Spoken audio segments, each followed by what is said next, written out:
With the shell all painted, I wanted to start getting the motor in, but to keep the project going I had to get a whole lot of other things all prepped, and I'd put all money away for just those sorts of things.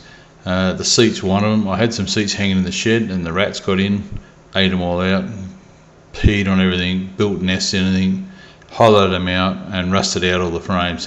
So I bought new bases, but the bases didn't match the foam that I'd actually purchased. So there was an ad in the paper, and I contacted the guy who had a set of seats for sale. And when I got down there, he's actually a trimmer. His name's Craig down at Nerang, and he done me a bit of a deal, swapped the bottom of the seats out, and I'd already purchased these covers, and he put all those on for me, powder coated all the base of the seats, and they come up looking like brand new. Well, they were brand new basically, and then you had to get someone to test them, obviously, so you can see the grandkids there testing them out. And so with the seats I also got door trims, all of them through Rare Spares, and had them all done, all ready to go on the car. As well as that, I'd purchased a hood lining ages and ages ago, so that needed to be put in, so that was a bit of a task. I'd never done one of those before. It was very interesting. I'd actually got the people out to put the glass in the car. When they rocked up, they said to me, "Mate, you need to put the headlining in first, otherwise it's just going to be a nightmare for you." And they were right. I was bad enough doing it without the glass in, so I couldn't imagine doing it with the glass. Well, looks like an interesting few hours lying ahead. So first I've got to find the screws for these. The beauty of buying a car in boxes is they put all the screws in one big box for you. I've sort of sorted them out, but still got to find them. Never put a headliner in before. I'm assuming it'll probably take me 2 or 3 hours, and hopefully I can get it in nice and straight. This has been folded up for a while, so I might need a bit of heat on it. So first up, find the screws, then put a bit of underlay in on these panels across here, centre panels, and around the top, around the back quarters, and move on from there. Never done it before, but watched a heap of videos on it, so here we go. Here's hoping. So I did a bit of a practice run to see if it fitted in okay, and it didn't seem to fit okay. So, oh well, let's see what happens. We'll just keep pushing forward. I started at the back. I think I should have started in the middle. That was my mistake. So we'll start in the middle and work backwards and forwards. So the only way I can get these wires to sit in is put a little cut out of the channel. Hopefully that'll work. And a bit of luck, they'll clip into those little hooks. So we're just finishing off the hood lining. I can see a few little wrinkles, but I found if you get the heat done, just blow them up. They'll disappear. Don't overheat it, just stuff it and don't touch it, just let the heat do the work.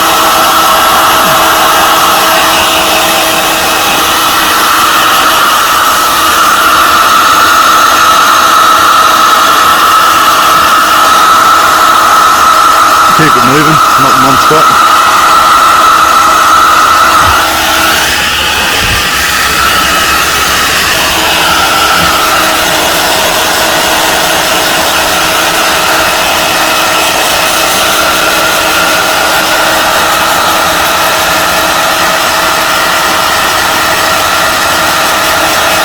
Oh, shit. So yeah, it's coming up okay. It's taken me bloody ages, eh? It's not going as quick as I thought it would, but it's definitely getting there. So it's just a matter of keeping moving and keep applying the heat gun on all those wrinkles, and they eventually all came out. Yeah, I was very happy with the result, considering, but it ended up taking me about 5 hours or 4.5 hours, a bit longer than the 2 hours I expected. And I was really happy with the hood lining, and then I got a parcel from Tom. It was all my stainless steel trim that he removed all the dents and polished and repaired, and it looked absolutely amazing. So if you need any trim done, go to madaboutmetal.com.au. Tom's on the other side of Brisbane, and he's not too far out of town, but he's well worth the trip. Another job that needed doing was the gearbox, so I had to get the gearbox sort of cleaned up and change filters and give it a bit of a light service, and put a new pan gasket in and so forth, make sure it wasn't leaking, all that sort of stuff, so I could get it mounted to the engine, so we could move forward and get the engine into the car. So I was going to paint it, but I thought, oh, I'm sick of painting it. I didn't really want to paint it. It's not a show car. So I just got stuck into it with the wire wheel, and it came up really nice. I was quite happy with the way it looked. So I'm tossed up whether to paint it. I want to paint it. I think paint all this grey, or just leave it as is straight out the crate. So yeah, I don't know. But everyone has one this colour. That's the problem. So that's my next job.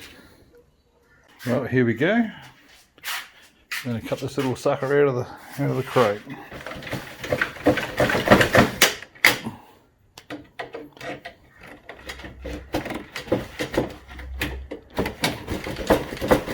Christ, I must be getting weak in my old age.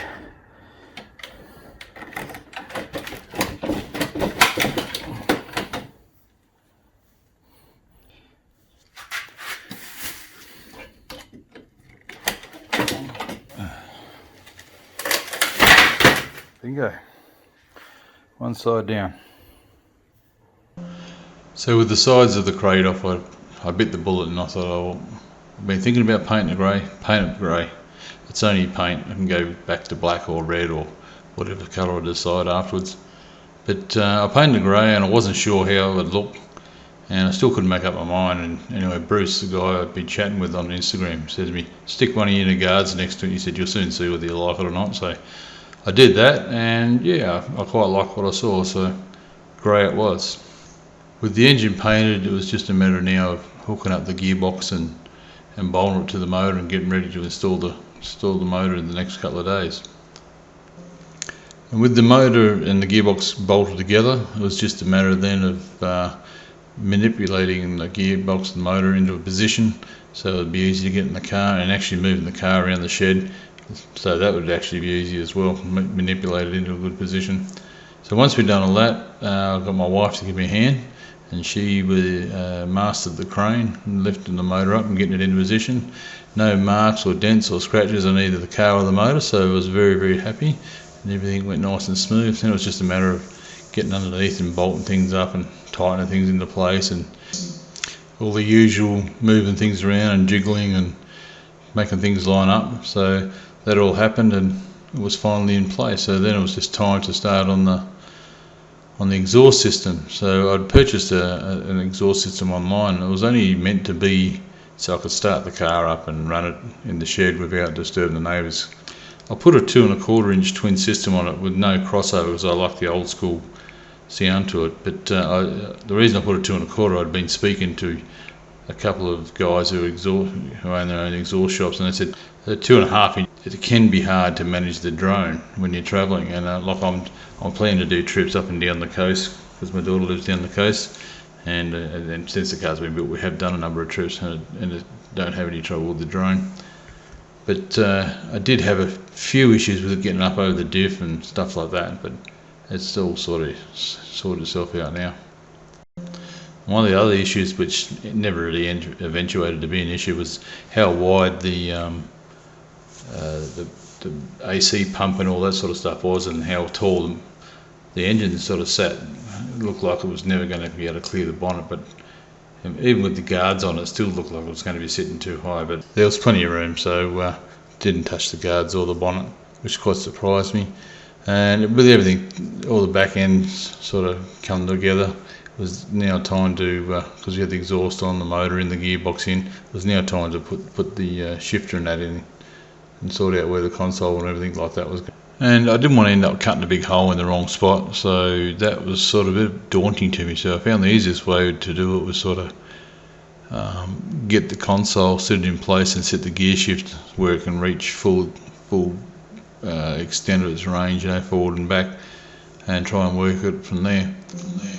And there's so many things to show, I just don't want to keep pouring stuff onto you and just boring the shit out of you, to be honest with you. There's so many small stuff, measuring gaps, working out belts and steering wheels and all that sort of stuff. And the list just goes on and on and on. Well, something happened today. It probably hasn't happened in 15, maybe 20 years. Yes. We now have a steering wheel. Wow, I'm excited. Very good. And 2020 was busy. We got a heap done, and we continue to get a heap done with the guys from Economy Glass at Cooper's Plains. There they came and put the windscreens in, and I taped it all up and they painted it around it with their black etch that they normally put on the glass, because nothing worse when you used to look down inside the glass and see blowflies and stuff like that. Well, we used to see blowflies out in Broken Hill, probably just normal flies here. But yeah, they done a great job, and it took them a little while, and their price was very, very reasonable. I was very happy with what they'd done, and actually they saved me a lot of time by warning me about the headliner and putting the headliner in before I put the glass in. One of the jobs I thought would be a lovely leisurely Saturday afternoon job would be putting the sound header in. I thought it looks quite simple, just push it in, roll it down. How simple I thought it would be. Yeah, changed my mind after doing it. Took a lot of effort, a lot more effort than I thought it would take. So, and if you're thinking of just doing a little easy job, yeah, this is probably not the one you want to do. So I was back into doing all the small stuff. These are the brackets for the cable for the gearbox. Had to be short, and then I cleaned up and painted all the accelerator cable. And when I put it on to line it all up, the hole didn't line up with the body on the car.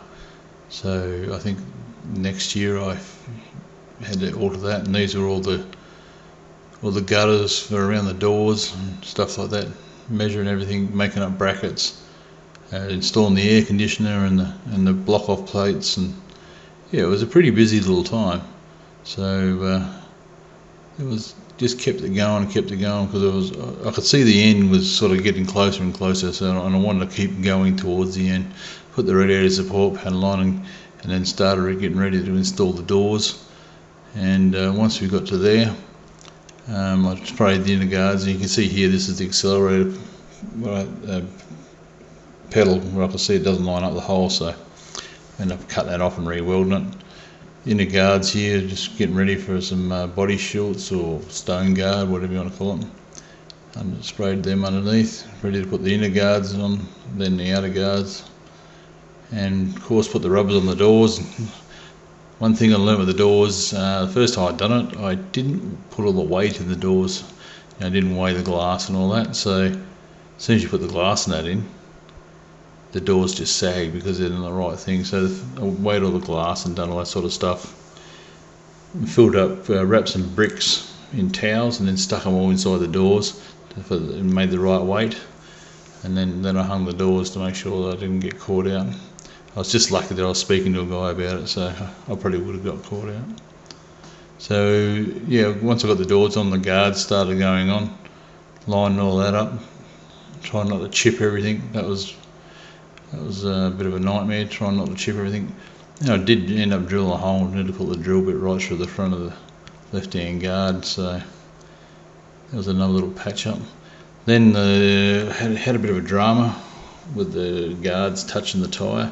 I'd put the same size profile tyre I had on my Commodore, which was a 245/45, and it was just too tall to touch the guard. So I ended up swapping out the tyres and getting some Kumos, and they were 240 or 235s, I think. 235 40s, and they fitted okay. But I ended up still cutting the bottom off the guard at a later date just to be on the safe side, because I just didn't want to crinkle up a guard. And the last photo here is just a comparison of the two sets of tyres and how much difference there is.